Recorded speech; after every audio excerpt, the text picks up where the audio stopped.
Caution them that they may lose a lot of money, but the main thing is to go to the track and have a good time.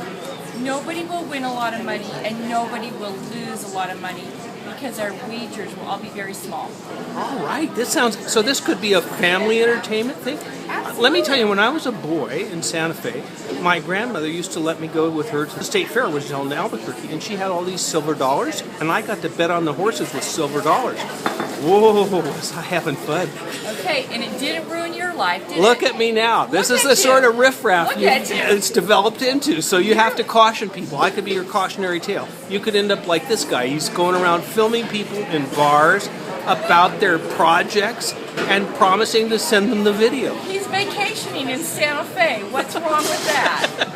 So what is this little piece we're looking at? What do your notes reflect? Is this like sort of a talking points thing about it, or what is this? This is the outline for my PowerPoint presentation. Okay, and so you'll turn it into a PowerPoint, Yeah. and then you'll be able to share it with the people.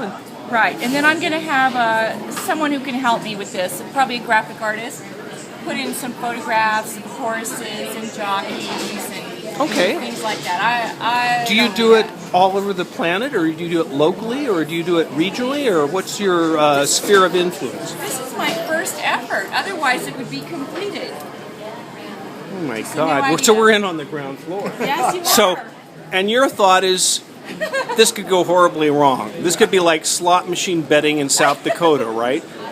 Oh my God. On that note, we'll conclude this portion of the interview. We'll get this lady's email. We'll agree to send her the video, and she can do with it as she would. On that note, we conclude. I think you just know how to have a good time on a vacation. All right. And there.